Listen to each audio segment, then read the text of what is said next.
అధ్యక్ష, గౌరవ మంత్రివర్యులు చాలా డీటెయిల్డ్గా నోట్ ఇవ్వడం జరిగింది. ఇది అడ్డగోలుగా అనేక అవకతవకలతో ఈ శారదాపేటానికి 15 ఎకరాలు కేటాయించడం జరిగింది.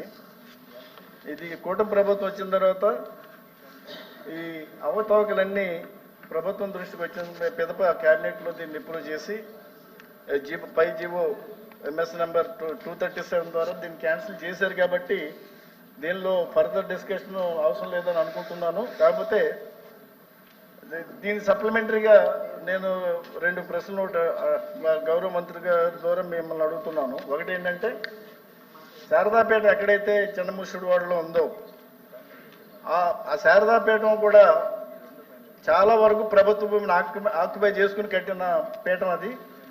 కాబట్టి నేను గౌరవ మంత్రి గారిని ఏమడుగుతున్నానంటే, దాని మీద కూడా ఎంక్వైరీ చేసి ఆ శారదాపీఠం ఏదైతే అన్యాయక్రాంతం అయిందో ఆ భూమిని తిరిగి స్వాధీనం చేసుకోవాల్సిందిగా నేను మంత్రి గారిని విజ్ఞప్తి చేస్తున్నాను.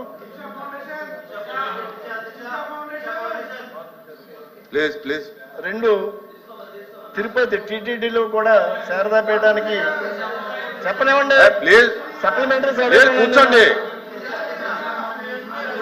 ఇది మంచిది కాదు, దయచేసి రన్నింగ్ కామెంటరీ మంచిది కాదు.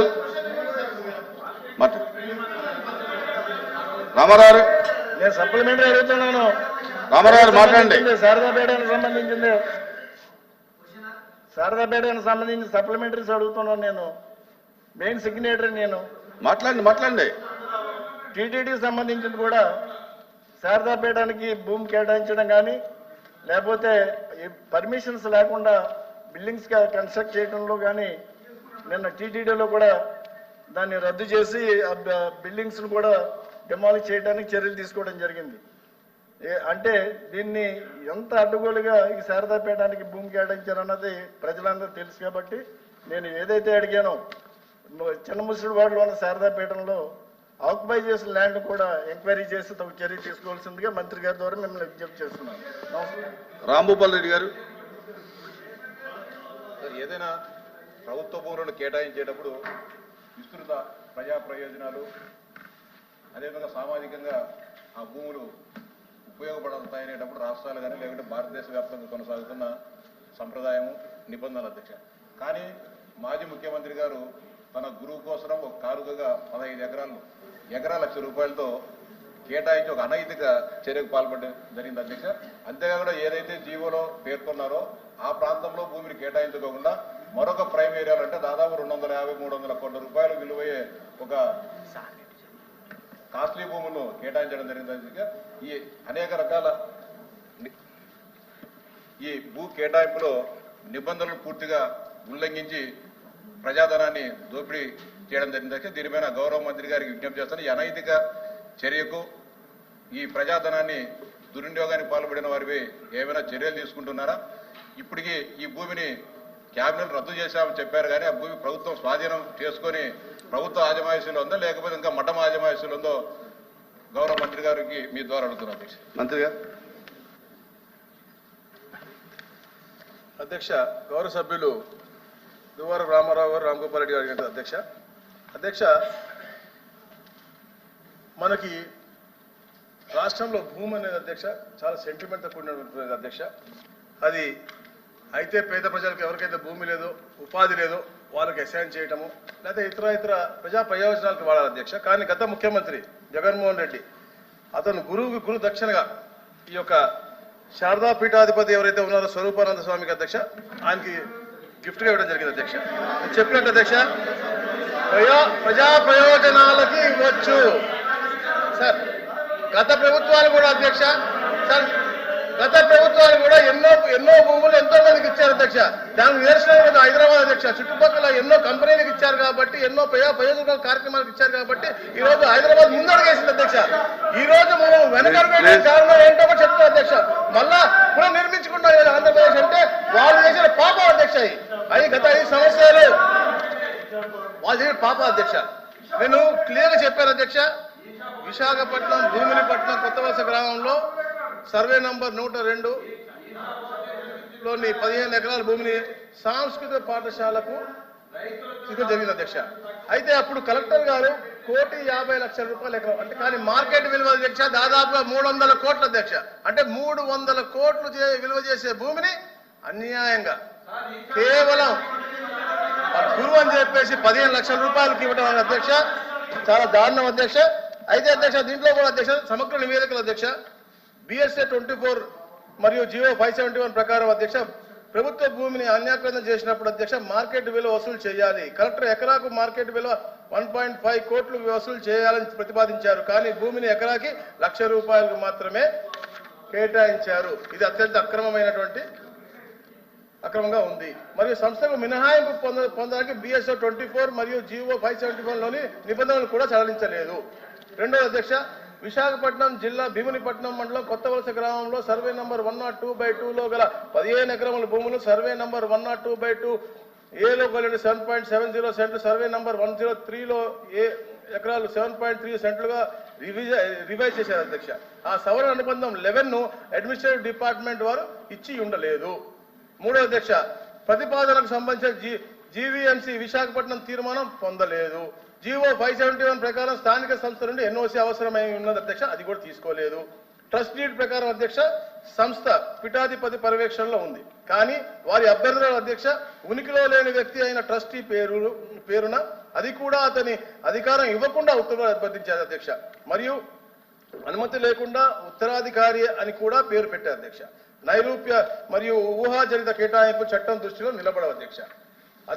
పరిశీలనల ఆధారంగా అధ్యక్ష GOMS 343 రెవెన్యూ శాఖ తేదీ 29/11/2021, GOMS నంబర్ 64 రెవెన్యూ శాఖ తేదీ 8/2/2022 మరియు GOMS నంబర్ 47 రెవెన్యూ శాఖ తేదీ 6/2/2024 ద్వారా శారదాపీఠం అన్యాక్రాంతం చేయబడినటువంటి సర్వే నంబర్ల అధ్యక్ష 102, 102/2 అండ్ 103లో 15 ఎకరాల సెంట్లు రద్దు చేస్తూ GOMS నంబర్ 237 రెవెన్యూ భూముల డిపార్ట్మెంట్ తేదీ 28/10/2024 ద్వారా ఉత్తర్వులు జారీ చేయడం జరిగింది అధ్యక్ష. నేను చెప్పినట్టుగా దీని ప్రకారం తహసీల్దార్ గారు 29న పంచనామా చేసి తీసుకున్న అధ్యక్ష and is with revenue department అధ్యక్ష. అలాగే ఏదైతే పెద్దలు చెప్పారో చిన్న వలస గ్రామం అది కూడా మా అధికారులు రాసుకున్న అధ్యక్ష తప్పకుండా ఎక్కడైతే అన్యాయంగా ఇచ్చారో ఇండివిజువల్కి ఇచ్చి వారి స్వలాభం కోసం, ఎందుకంటే అధ్యక్ష శారదాపీఠం ఏదైతే ఇచ్చారో వేద పాఠశాల కోసం దాన్ని మళ్ళీ కమర్షియల్గా కూడా వాడుకోవడం కోసం కూడా వాళ్ళు రివైజ్ పెన్షన్ కూడా పెట్టుకోవడం జరిగింది. అలాంటి కమర్షియల్ పర్సనల్ గెయిన్ కోసం కాకుండా ప్రజా ప్రయోజనాల కోసం ఎవరు అడిగినా కూడా ఎవరి కోసం కూడా ప్రభుత్వాలు ఇవ్వడంలో మేము ఎప్పుడు కూడా వ్యతిరేకించవద్దయ్య. తప్పకుండా గురువులకి గురువు దక్షిణగా ఇస్తేమో తప్పకుండా వ్యతిరేకిస్తాం, అవి రద్దు చేస్తాం అధ్యక్ష. Thank you.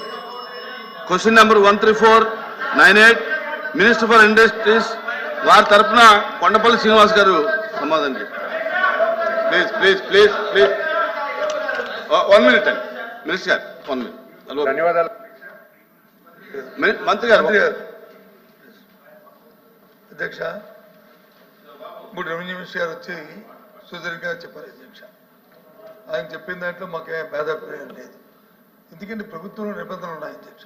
పీఠాధిపతులు కానీ లేదు ధార్మిక సంస్థలు కానీ ప్రభుత్వం భూమి కేటాయించే నిబంధనలు, ఆ నిబంధనల ప్రకారమే గత ప్రభుత్వాలు ఈశా ఫౌండేషన్కి ఇచ్చినా లేదా జయస్వామికి ఇచ్చినా లేదా ఇంకొకరికి ఇచ్చినా ఎవరికి ఇచ్చినా ఆ నిబంధనలతో ఇచ్చారు. అదే నిబంధనలు ఇచ్చాము.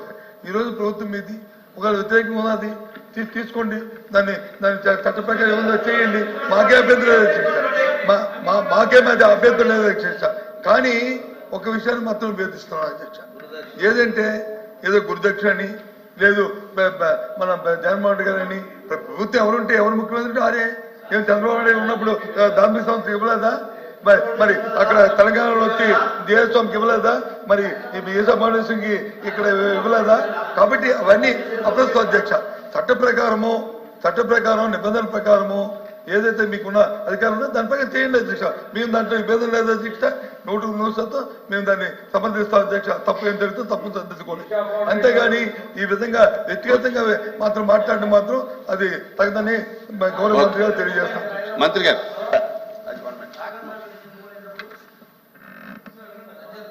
లీడర్ ఆఫ్ అపోజిషన్ గారు చాలా చక్కగా చెప్పారు. ఎవరైనా ఇవ్వచ్చు, ప్రభుత్వం అనేది స్పిరిచువల్ సెంటర్కి కానీ లేకపోతే మిగతా సంస్థలకు ఇవ్వచ్చు, నిబంధనలు ఉంటాయి. నిబంధనలన్నీ అతిక్రమించి ఇచ్చారు కాబట్టి గురుదక్షిణ అని చెప్పాం. లేకపోతే మాకేం అవసరం? ఇషా ఫౌండేషన్ అంటున్నారు అందరూ, సభ్యులందరూ ఇషా ఫౌండేషన్ అంటున్నారు. ఆ వేళ అధ్యక్ష వినండమ్మా, అడిగారు మీరే కదా, ఆ వేళ స్పిరిచువల్ సెంటర్ అని చెప్పి ఇషా ఫౌండేషన్కి ఇచ్చామమ్మా అధ్యక్ష. ఇచ్చేటప్పుడు ఎవరైనా సరే, ఒక కంపెనీకి ఇచ్చినా, ఒక సంస్థకి ఇచ్చినా, ఒక ఎక్స్కి ఇచ్చినా, ఒక వైకి ఇచ్చినా సరే కొన్ని కండిషన్స్ ఉంటాయి. ఇన్ని రోజుల్లో ఇది కట్టాలి, ఇన్ని రోజుల్లో ఇది కట్టకపోతే మళ్ళీ రెజ్యూమ్ చేసుకోవాలి. మేము ఎప్పుడైతే ఇచ్చామో వాళ్ళు యాక్టివిటీ చేయలేదు అధ్యక్ష. చేసుకోకపోతే మొన్న 29/10/2024 మళ్ళీ భూమి వెనక్కి తీసుకున్నాం అధ్యక్ష. మాకెవరు చెప్పారు? మీరు నిబంధనల ప్రకారం కట్టకపోతే తీసుకోవాలి కాబట్టి తీసుకున్నాం. లేకపోతే శారదాపేటంకి మీరేంటి మొత్తం నిబంధనలన్నీ ఉల్లంఘించారు. ఆ రోజు ఎవరైతే అధికార యంత్రాంగం ఇచ్చిన ఒక్క సూచన కూడా అధికారం ఉంది, క్యాబినెట్లు ఉన్నాయి, మొత్తం చేసేస్తామని చెప్పి ఇష్టానుసారం చేశారు కాబట్టి గురుదక్షిణ అని చెప్పాం. ఆ రోజు ఒక స్పిరిచువల్ సెంటర్ గా ఇచ్చాం విశాఖకి. వాళ్ళు ఏదైతే యాక్టివిటీ చేయలేదో మీరు అడగలేదు, యాక్టివిటీ చేయలేదు కాబట్టి మేమే మళ్ళా భూమి వెనక్కి తీసుకున్నాం అధ్యక్ష. మొన్నను అది ప్రభుత్వం, అది చేసింది తప్పు, మళ్ళీ దాన్ని సమర్థించుకోవడం, దానికి ప్రతిదానికి లెగడం, దానికి ఏదో మళ్ళీ మేమే శ్రీరామచంద్రులను ఏమీ చేయలేదు, మంత్రులందరూ తప్పుడు మాట్లాడుతున్నారని ఇలా మాట్లాడటం మంచి విధానం కాదు. చేసిన తప్పు ఒప్పుకోండి, కొంతైనా మీకు మంచి జరుగుతుంది.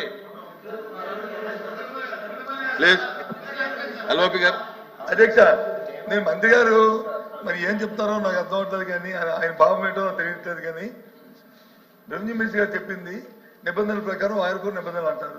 నిబంధనల ప్రకారం లేనప్పుడు చేయండి, మేము కాదనలేదే, మేము తప్పనలేదే. కానీ ఏదైతే మీరు గురుదక్షిణ అని పేర్లు చెప్పారో నేను దానికి నా ఆక్షేపం తెలియజేస్తాను, నా అభ్యంతరం తెలియజేస్తాను తప్ప నేనేమి నిబంధనల ప్రకారం లేకపోతే కట్టలేదు, మీ ఇచ్చి సంవత్సరం అయింది కట్టలేదు, కట్టకపోతే నిబంధనల ప్రకారం లేనప్పుడు రిజ్యూమ్ చేసుకోండి. ఎవరొస్తున్నారు? మీరే కదా ప్రభుత్వం. కట్టలేదు చర్య తీసుకోండి, తప్పులేం జరుగుతుంది చర్య తీసుకోండి. ఎవరొస్తున్నారు? మేము అడ్డుపెట్టి మేము అడుగుతుంది, అంతేగాని ఇంకేం కాదు. గురుదక్షిణ అనే పదం అది సమంజసం కాదని చెప్పి అని అడిగాము. ప్రభుత్వాలు వచ్చి కంటిన్యూస్ ప్రాసెస్ కాబట్టి ప్రభుత్వ నిబంధనల ప్రకారం ఇచ్చామని చెప్పాము. కాదు, ఓకే, మీరు వచ్చి చట్ట ప్రకారం ఇవ్వలేదు, కట్టలేదు, మీరు అన్నారు కట్టలేదు కాబట్టి రిజ్యూమ్ చేసుకున్నాం. ఇప్పుడు వాళ్ళు కట్టకపోతే రిజ్యూమ్ చేసుకోండి. ఒక నిబంధనల ప్రకారం కమిషన్ కానీ పర్మిషన్ లేకపోతే క్యాన్సిల్ చేసుకోండి. ఎవరు వస్తున్నారు అధ్యక్ష? మేము వద్దన్నాం కదా. మీ చట్టం మీద ప్రభుత్వం మీకు ప్రజలు అధికారం ఇచ్చారు కదా, చట్ట ప్రకారం యాక్ట్ చేయండి. We are not against. కానీ ఆపాదించొద్దు దయచేసి. దాన్ని ద్వంద్వంతో ఆపాదించడం, కించపరచడం, ఆ పదాలను వాడొద్దని చెప్పి నేను రిక్వెస్ట్ చేశాను. నేను చెప్పింది గౌరవ ఎల్ఓపి గారు చెప్పిందే చెప్పి అడుగుతాను అధ్యక్ష. నేను చాలా క్లియర్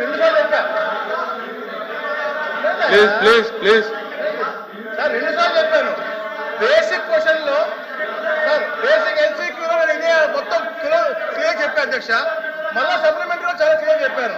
ఎన్ని ఉల్లంఘనలు జరిగినా మీరు ఎందుకు ఇచ్చారు? ఎందుకంటే అడిగింది పేద పాఠశాల కోసం, దాని కమర్షియల్ యాక్టివిటీస్ కోసం అడిగారు. మళ్ళా ఈ ల్యాండ్ బాగాలేదు, ల్యాండ్ మార్చమని అడిగారు, అది అని చెప్పాను నేను. మళ్ళా ఉత్తరాధికారికి ఇచ్చారు, అసలు శారదాపు ట్రస్టీ ఎవరికైనా ఇస్తున్నారు, ఎవరికైనా ఇచ్చారు, అది ఉల్లంఘించారు. ఇట్లా అన్ని అంశాలు ఉల్లంఘించారు కాబట్టి చేశామని చెప్పాను. ఇన్ని ఉల్లంఘించినా కూడా అంత గట్టిగా ఇచ్చారు కాబట్టి గురుగారు కాబట్టి గురుదక్షిణ ఇచ్చారు. ఈ గురుదక్షిణ ఇవ్వాలి కూడా పులివెందులు ఇచ్చుకోండి, ఇక్కడ కాదు అని చెప్పాను.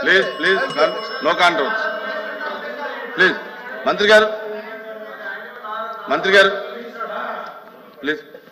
ధన్యవాదాలు అధ్యక్ష. ఇక్కడ 4 ప్రశ్నలు అడగబడింది. ఏబీ ప్రశ్నకు సమాధానం.